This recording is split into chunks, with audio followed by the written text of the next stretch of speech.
In Daniel chapter 8, verse 1, in the third year of the reign of King Belshazzar, a vision appeared to me, Daniel, after the one that appeared to me the first time. And so in verse 2, I saw in the vision, and it so happened while I was looking that I was in Shushan, the citadel, which is in the province of Elam. And I saw in the vision that I was by the river Ulai. And then I lifted my eyes and saw, and there, standing beside the river, was a ram, which had two horns. The two horns were high, but one was higher than the other. And the higher one came up last. And I saw the ram pushing westward, northward, southward, so that no animal could withstand him, nor was there any that could deliver him from his hand. But he did according to his will and became great. And in verse 3, as I was considering, suddenly a male goat came from the west across the surface of the earth without touching the ground, and the goat had notable horn between his eyes.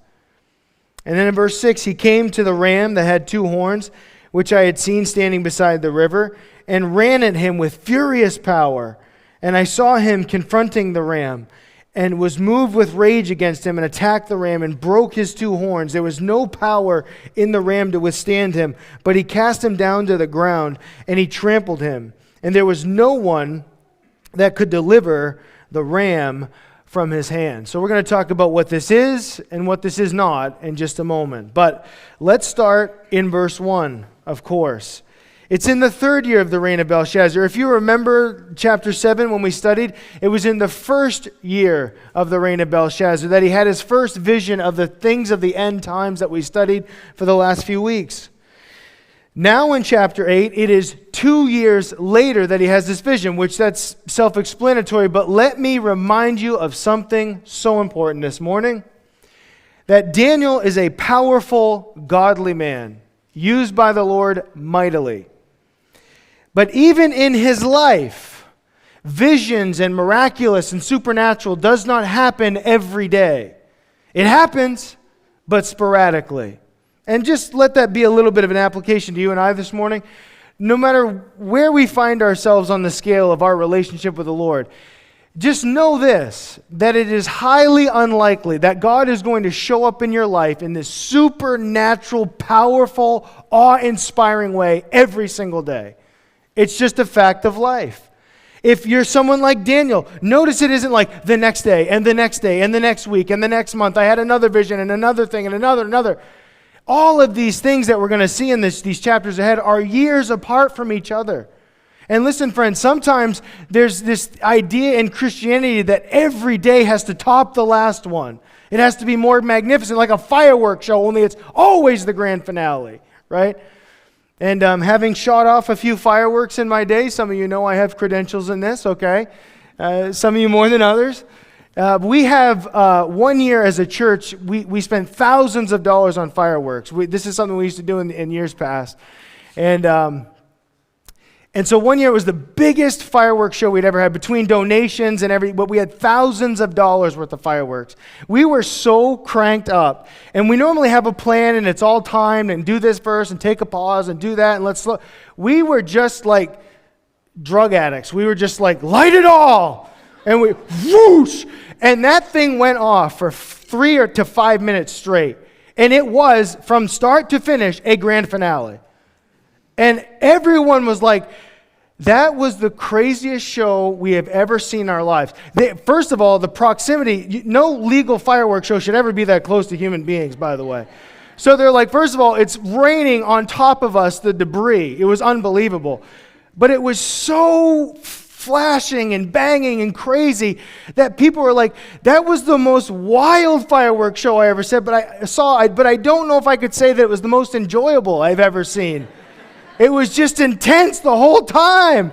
And here's why. Because it was a constant grand finale. But some Christians think we ought to live like that. Just in this state of like, whoa! But listen, that's not the way that would be obnoxious and it wouldn't even be enjoyable. Listen, I say all that to say, listen, friends, there's something about our Christian journey following God that there are going to be more days than not that are just kind of average and normal and low-key, right? It's a book, if you wanted a reference point. Warren Wiersbe wrote a book years ago called In Praise of the Plodders. And the book says it all. He just says there's something commendable about being a plodder for the Lord. Just day after day, week after week, month after month, just faithfully doing a simple job for the Lord. It doesn't have to be this grandiose firework lifestyle. Now, will there be high moments? Will there be excitement? Yes. But it's not constant. And I take note of that because it is years since the last vision that he had. Not every day, not every month, not every year. Occasionally, God might do something wild and supernatural and exciting, and that is okay. That's what makes it so supernatural. In fact, my pastor used to say, if it's always supernatural, we would call it normal, right? We would call it normals. We wouldn't call it supernaturals. We'd call them normals, but it's supernatural. Now, as he has this vision, he finds himself in Shushan, in Elam, which is an ancient name for Iran. Now, because of his familiar nature with Iran in those days, this is one of the reasons we believe that Daniel was an ambassador to Iran or Persia, which would be the ultimate empire that takes over after Babylon, of course.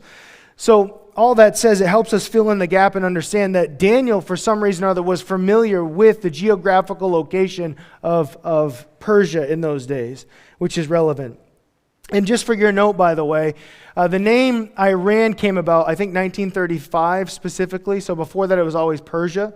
And so today, because of, for decades, the ongoing drama and worry of escalation with Iran, you might meet somebody here in the United States, and when you ask them who they are, like, well, your accent's really interesting, it's unique, haven't heard it, what is it? They'll say, I'm Persian.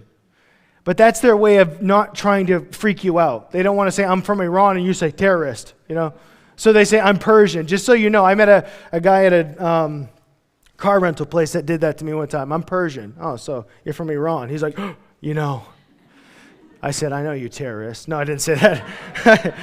No, but seriously, it's a courtesy that they do to not try to scare you, I suppose. But it's just a fact. They're someone that's from Persia, Russia, Iran. It's all the same. Persia and Iran, the same thing. So Elam was the ancient name for Iran, and so going to the actual prophecy here, this ram with two horns, powerful, and the depiction so important. Even the fact that one horn is greater than the other. I'm gonna skip to the chase and tell you now, and then we'll let the Word of God verify this in a moment. So just let me go here for a little bit, and we'll make sure that we're all verified before we end today. This ram with two horns is the Medo-Persian Empire. And that's the interesting thing about the two horns of this ram. One is greater than the other. Now, horns throughout the entire scriptures always represented power, right? And majesty. And so one of these horns is greater, and that would be the Persian Empire. Of the Medo-Persian union, the Persian Empire is stronger and greater for sure. There's no doubt about it. And it is interesting and noteworthy that the Persian sort of mascot would be and was the ram itself. So it's an interesting choice there for sure, or accurate, I should say. Now, before we look at the male goat, let me just say what this is not. Because I remember shortly after 9/11, September 11, 2001, here in this country, when the Twin Towers, the Pentagon was attacked by terrorists in planes. I remember hearing someone saying, I wasn't very biblically literate at the time, so I kind of went with it and said, wow, that's interesting. They read the same passage that you and I just read this morning, and they said, can you believe it, that September 11th was prophesied in the Bible? And I said, wow, I had no idea. They said, look, the ram, one horn is longer than the other. This goat that comes doesn't even touch the ground. It's the plain. The ram is by the water. The Twin Towers were by the water. And the ram struck the horns and they both collapsed. And it's all here in the scriptures. Don't you see? Don't you see? I'm glad you guys are a little bit more keen than I was. I was like, wow, that's incredible. I can't believe it. It's right there in the Bible. Okay. This is not depicting or prophesying September 11th, 2001 in America, okay? I'm just going to say that flat out. This is one of no less than 3 incidents in this passage alone that I have seen what I'll call an abuse or a violation of the text. This is the first one, so I'm bringing it up for your attention this morning. That the first violation that I've heard with my own ears is reading this passage and saying, isn't that amazing? New York City's talked about in the Bible. No, it's not, right? So just let's make sure we're clear on that. This is one of those moments when it's not. I will point out the other 2 in a moment, but it is so sad to me that in one chapter of the Bible, there can be such severe violations of the text in and of itself. So as I've said before, I say again today, if you torture the text of the Bible long enough, it'll say whatever you want it to say. Our goal here every week is to make sure we see what the text actually says, right? I'm so thankful that you're with me on that. So here's the deal. As I said, and again, we'll validate this in a moment so we know that I'm not just making this up or theorizing. This ram with the 2 horns would represent the Medo-Persian Empire, untouchable until, interestingly in verse 5, a male goat. Now, if you know anything about these species, how this works, a ram's going to beat a male goat just about any day of the week, except for, and it's argued, if the male goat can outsmart the ram and do some maneuvers. But on flat ground, it would be assumed that a ram could be taken or could take a male goat any day of the week. So the fact that this male goat comes with such ferocity and just destroys this ram and brings him to the ground and crushes him, it's hard to imagine. What that male goat is, and again, I'm jumping to the punchline, is the Grecian Empire, and the notable horn, the notable power, is going to be none other than Alexander the Great himself. The way he swiftly moves across the face of the earth, almost seemingly without touching it, he was so swift. And that's how he outsmarts and destroys the ram with his swiftness. So, there's that. Now let's read on. Verse 8. Therefore, the male goat grew very great. But when he became strong, the large horn was broken. And that's so true of Alexander the Great. After just 3 years of conquest, he conquered the whole world. And he said to his generals, surely there's someone else, someone else that we can conquer. And they're like, you have literally conquered the world in 3 years. There's nothing left. And that's when he became an alcoholic and severely depressed. And in the height of his strength, he became broken. And in place of it were 4 notable ones that came up out of the one horn, that little horn. And they grew exceedingly toward the south, toward the east, and toward the west, and toward the glorious land, And in verse 10, it grew up to the host of heaven, and it cast down some of the hosts, some of the stars to the ground, and trampled them.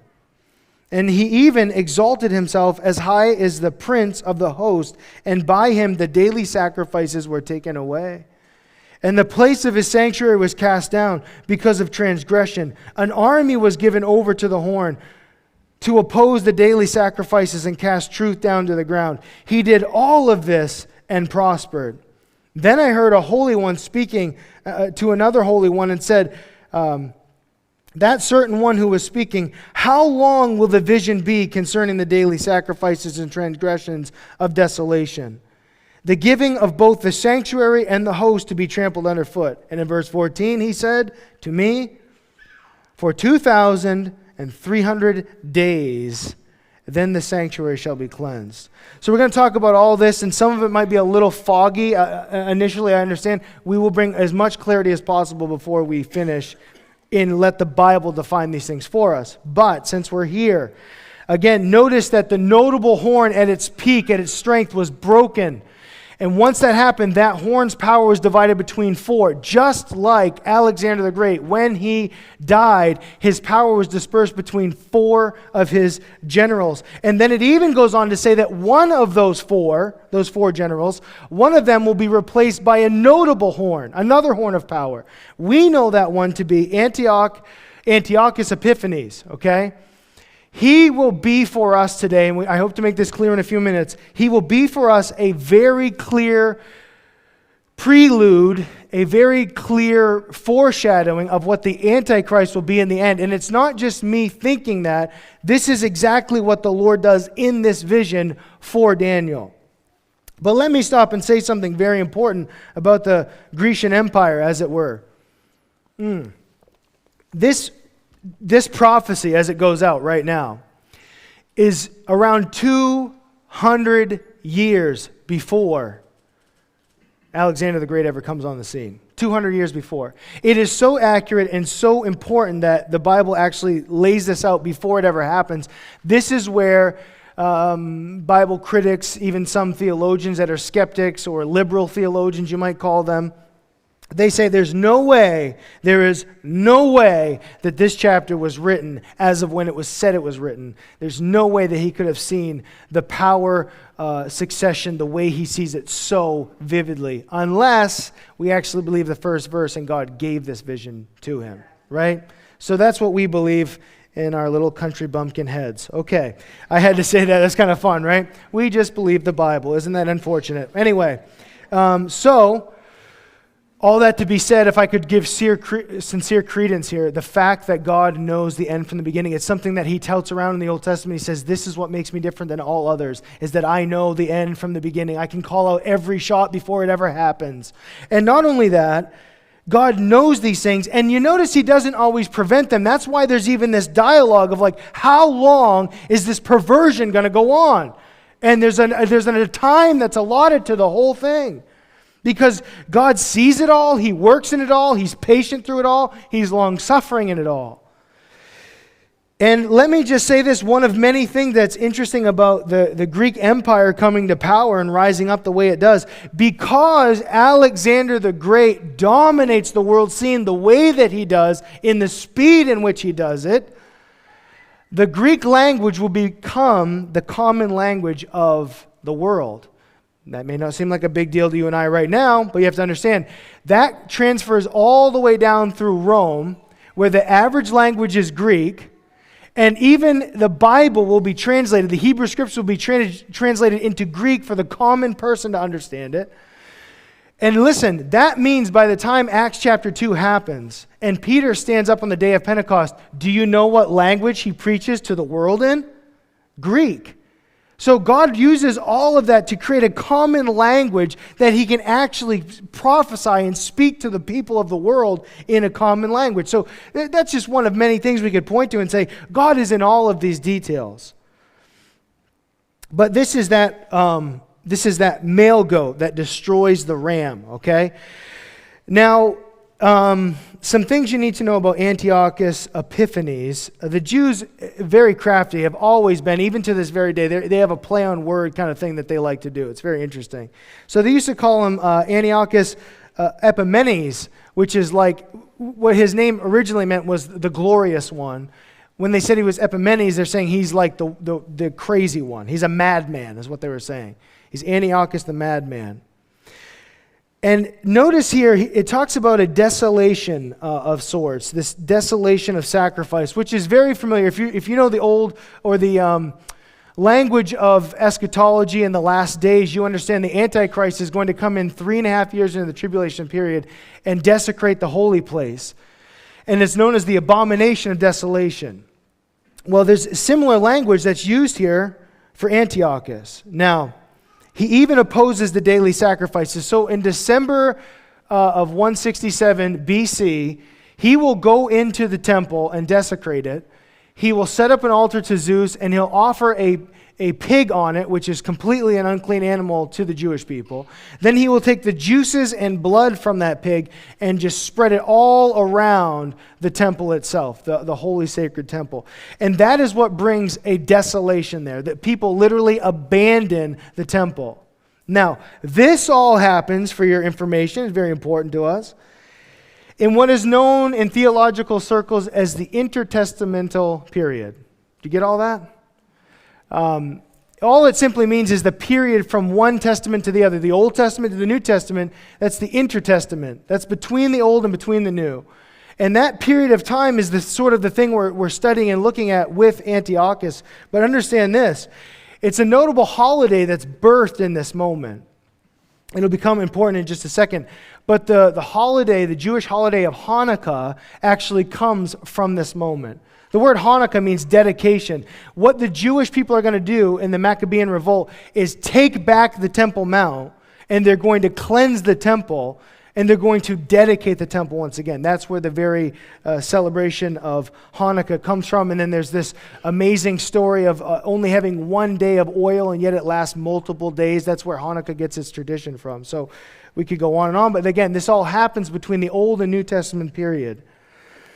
That is important because it says in verse 14, which might seem a little strange, when it's asked how long is this going to be going on, verse 14, this desolation, he said, for 2,300 days.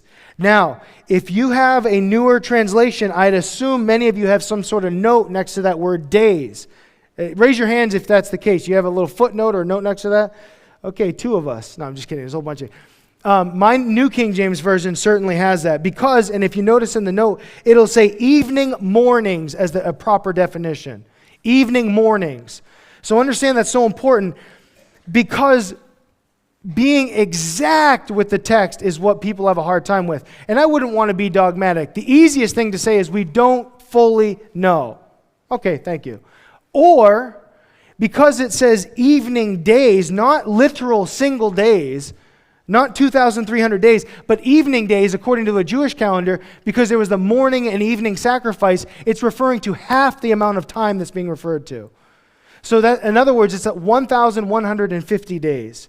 That is important because if you follow the timeline of 167 BC, just about 3 years later is when the Maccabean revolt happens under Judas Maccabee, and they take back the Temple Mount. So it is commonly believed, and I don't think it's too much of a stretch to say, that what is being said here is from the time that Antiochus will desecrate the temple to the time that it's taken back and dedicated once again will be about 3 years.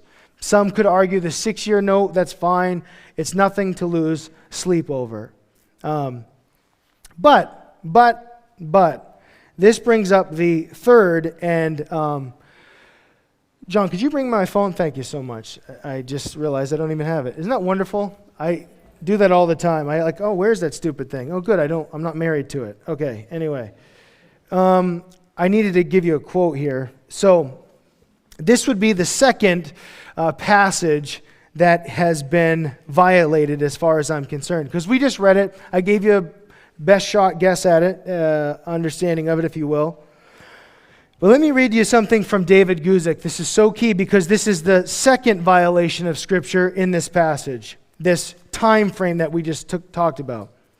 David Guzik says, this passage that we just read in verse 14, this passage has been a favorite springboard for elaborate and fanciful prophetic interpretations.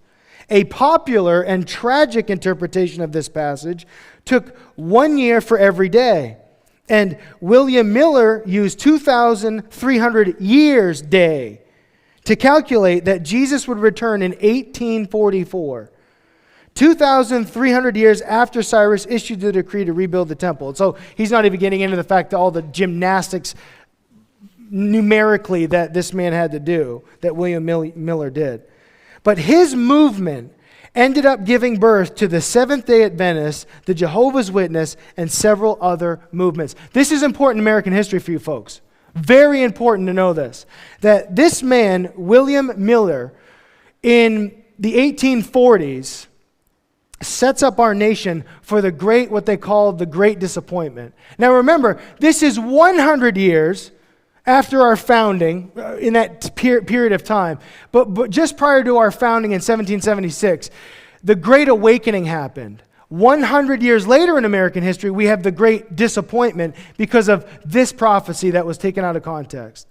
And this man said, there is no doubt that these aren't referring to days but years, and we are literally 1844. The Lord Jesus Christ is coming back. And in America, it whooped up Christians like nothing we'd ever seen before. It was like its own false revival. People sold their homes and waited for the coming of Christ. And when it didn't happen, people were disillusioned. And that gave birth to the Seventh-day Adventists, Jehovah's Witness, and other movements. You have to understand, they said, well, what happened? And so that gave birth to all of these crazy versions of Christianity from there. Men like Joseph Smith said, well, if he can make something up, I can too. And you see how it works. And Joseph Smith was literally a famous storyteller who made his own religion. And people believed that I found these golden tablets, and then God gave me these special goggles, and only I could read it, and then an angel told me, and people were like, right on. Because of William Miller, you understand? So friends, when I say that, this is important to American history, man. That this prophecy that we just read, taken out of context, has actually shaped our nation to this very day. It's wild to think about. It's really something interesting. So this is point number 2, an abuse of the text that I wanted to point out to you, okay? Now, that being said, I'm going to calm down. I'm not really that upset, just a little bit. But just know that I firmly believe, and what is biblically true and what is historically true, is that Judas Maccabee and the Maccabean revolt that took place in 163 BC was the fulfillment of what we just read, ultimately. That's what I believe. You could have a different position, that's fine. And like I always say, you're allowed to be wrong. That's okay. So, anyway, it's so arrogant, isn't it? It's just disgusting. Anyways, verse 15. Then it happened, when I, Daniel, had seen the vision and was seeking the meaning. Don't you love that? He's not content to just hear it. And friends, can I just point that out? Sometimes we're so content to hear it. This happens in churches every Sunday across the land and the world. This happened in the time of Jesus as the Lord Jesus was teaching. You remember that people would sit underneath his parables and say, oh, wow, that was something interesting. All right, what's for lunch? You know they did that. We read that in the Bible. Whoa! That was wild. Harry, let's go fishing. Let's have a good day. What are we doing now? They did not care to know what was actually said. And I take note with you that Daniel could have been like, whoo, that's interesting. I'm going to write that down, file that away. Really interesting stuff, Lord. Like it. But he doesn't do that. He actually sought the meaning of it. Lord, what does it mean? And that's so important for you and I, isn't it? So important we do that. What does it mean? And suddenly there stood before me one having the appearance of a man.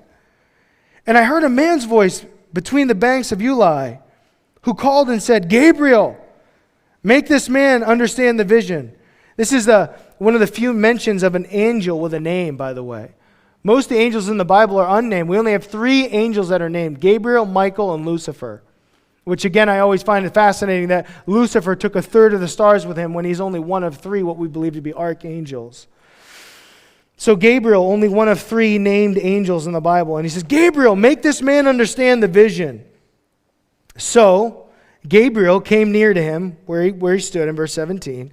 And when he came, he said, I was afraid and I fell on my face. But he said to me, understand, son of man, that the vision refers to the time of the end. This is so important for us to understand. Understand that this refers to the time of the end. We also understand, in just a moment, we're going to read this.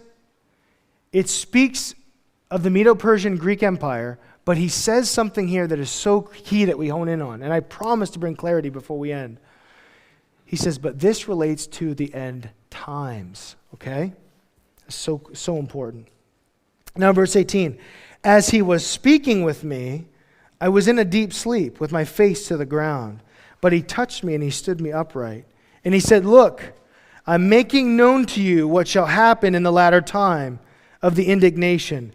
For at the appointed time, the end shall be. The ram which you saw, having the 2 horns, they are the kings of the Media and Persia. And the male goat is the kingdom of Greece. The larger horn that is between his eyes is the first king. And as for the broken horn, the 4 that stood up in its place, 4 kingdoms shall arise out of that nation, but not with its power. So that's that thing I said with Chuck Smith a couple weeks ago. You remember that? Read on, brother. No, it ain't talking about New York City in 2001, folks. He just told us. It's to do with the Greek Empire and the Medo-Persian Empire. That's what this is all about. We just looked at this. Now, violation number 3. This may not be as popular, but I have to share it with you.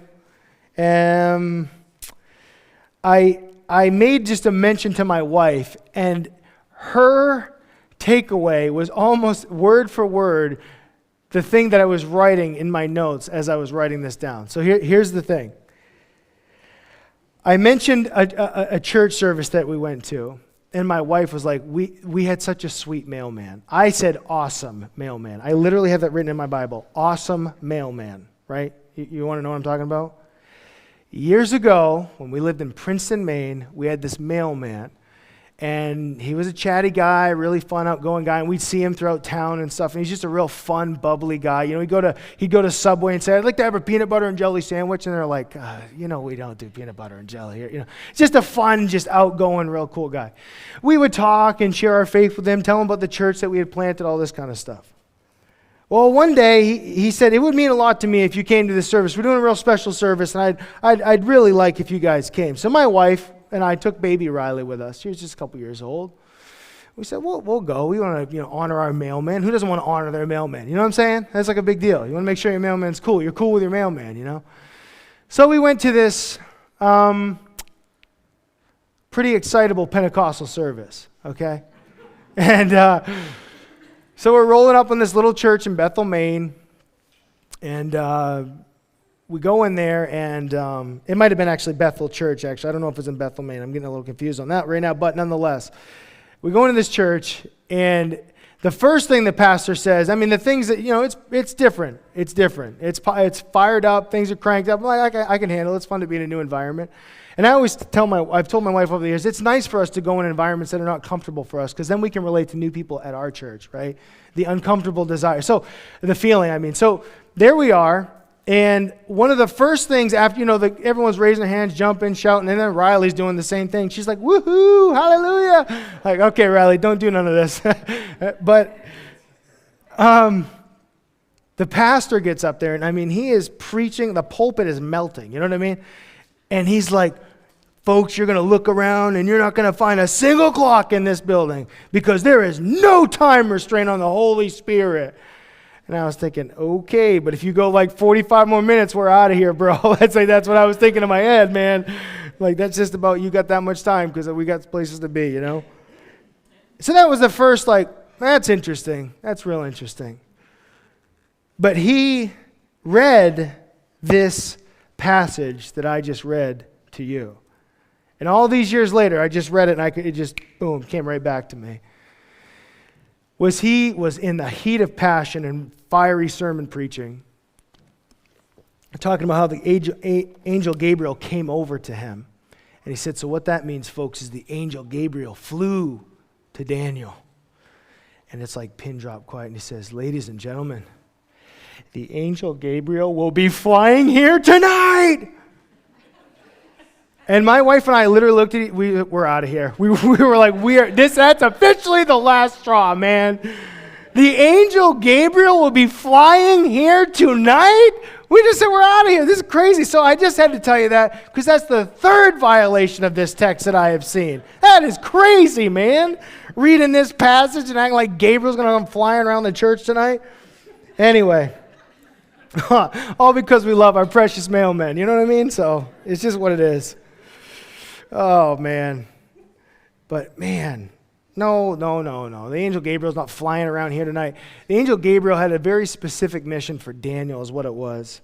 And he wanted to make sure he understood the things that he was seeing because Daniel wanted to know. And he made it very clear to him, Daniel, ultimately, these things speak to the end times, the things of the end. Now, we can all agree that Antiochus Epiphanes, though it is bleak and though it is dark, it is not the end of all time. Here we are, all these years later. But there is something, and this will be clear as we finish in just a moment, there's something about Antioch and that spirit that is so much in continuity with the end times. So let's read this, okay? Verse 23, "In the latter times of their kingdom, when the transgressors have reached their fullness, a king shall arise, having fierce features, who understands sinister schemes. His power will be mighty, but not by his own power. He shall destroy fearfully, and he shall prosper and thrive. He shall destroy the mighty and also the holy people. And through his cunning, he shall cause deceit to prosper under his rule. And he shall exalt himself in his heart. He shall destroy many in their prosperity. He shall even rise against the prince of princes, but he shall be broken without human means. And the vision of the evenings and the mornings which was told is true. Therefore, seal up the vision, for it refers to many days in the future. What we have here this morning, folks, and it could be hard to do for us if we're not careful and diligent in our study, is we have a classic Old Testament near and far prophecy. In one moment, you're brought to something very near the situation of Daniel. Not but a few hundred years away, in a sense. Very near to Daniel's prophecy.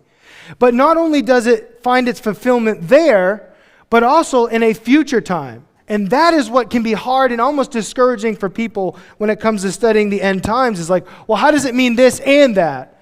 And it can really cause people to short circuit. I understand that. So I'm going to do my best to help us with this for a moment. Okay, so first of all, again, I have in my Bible, you might take note of this, this is a classic near and far prophecy. Okay, the near fulfillment, Antiochus Epiphanes, the far fulfillment, the Antichrist in the last days, the last of the last days. Now, I will give you something. Some of you have heard me do this before, so just entertain me and go with me for those that haven't. Probably one of the best stories I've ever heard to summarize this idea of near and far prophecy is the story of Big Red. But it's another one is like mountaintops. You know, at a certain distance and vantage point, you see a single mountain peak. But when you get to a different angle or a higher elevation, you'll see that there's multiple angle peaks. And so prophecy is like that. Like, you think that that's the peak, and then you get, oh, wow, that's just one of many peaks. And it's kind of like that when it comes to Bible prophecy. But any of you remember the story of Big Red? You guys remember this? Vaguely? I should tell it again, shouldn't I, then? We have to go back to the old Wild West, of course. And this gentleman moves from New York City. He was sick of the kind of busy life, and he wanted to kind of go live the wild life in the Wild West. And so he moves down to Texas and does his thing. And anyway, goes to a saloon and goes in there, and he wants to buy the place. And the owner says, no problem. But he says, just one thing you need to understand. One thing I ask that you do is if you ever hear that Big Red has come to town, you need to get out of here as fast as possible. And so the guy says, okay, note taken. He says, no. And he kept on and on all day long. He said, listen, I'm not joking. If you ever hear that Big Red comes to town, stop whatever you're doing. Don't grab anything. Run out of this saloon. You evacuate this place immediately. He says, okay, fair enough. Well, you know how it goes. He was there, living his life, enjoying the new life he had started for himself. A number of years have gone by. Never heard tell anybody saying Big Red was around. But then one day, the bartender, the owner, being so busy about what he was doing, all of a sudden this guy comes running into the saloon doors and he screams out, Big Red's a-coming, Big Red's a-coming. Everybody within a split second was up and just shot out of the building. Well, the owner and bartender just had a few little things. He just took a few glasses and he was so caught off guard. He said, well, geez, so he just kind of put his stuff down. Next thing you know, he looks out to the saloon doors and there's a man riding a wild buffalo. He had apparently a rattlesnake for a whip, a living rattlesnake as his whip. Just this burly, nasty looking dude. And he froze in fear. And this guy gets off and he's just clomping around. As he walks through the saloon, as he puts his fist on the table, it breaks the table in half. And he sits down and he says to the bartender, I'll have a beer. So he's trembling and he gives him a beer. And he takes and bites the neck of the bottle off and eats the glass and then drinks the beer in one gulp. The bartender's like, would you like another one? He said, I'd like to, but I ain't got no time. Big Red's a-coming. Big Red's a-coming. Now, how many of you thought that was Big Red? Right? You follow? That's Bible prophecy. Isn't that wonderful? It's like you think, oh, there he is, Big Red. He's coming in. He's breaking tables. No, it's a guy who's afraid of Big Red. Right? But that's so much like Bible prophecy. There's like, oh, it's him. It's like, no, it's not him. It's a man that is like him, that fits the description, but is not perfectly who he is. So Big Red's cool, right? We like Big Red. All right, I'll save it for a couple more years. I use it once every couple years. Boom, boom, boom. We'll put it away. So anyway, here's what we're looking at in our text. We're looking at the immediate Antiochus Epiphanes, the long-term Antichrist. Now, because I have just a few moments, I want to bring you to one passage, if you join me, 1 John chapter 2, verse 18. I think it's worth taking note, reading it, seeing it with your own eyes, and understanding how this works. Because John the Apostle gives us something that is such a treasure to help understand that very notion of near and far prophecy fulfillment. Here's what John the Apostle says in 1 John chapter 2, verse 18. Little children, it is the last hour. And as you have heard that the Antichrist is coming, even now many antichrists have come, by which we know that this is that last hour. So listen, Antichrist is still yet future, but we have seen over the course of time many antichrists come like him. Antiochus Epiphanes is one of those great foreshadowing moments. You could say Adolf Hitler is one of those. In American history, people are saying Henry Kissinger was the Antichrist. I mean, Ronald Reagan, wasn't he the Antichrist? No? Was it like his name, Ronald Reagan, 666? Does anyone know what I'm talking about? Okay, it's one of those things I heard. The numerical value of Ronald Reagan's name is 666.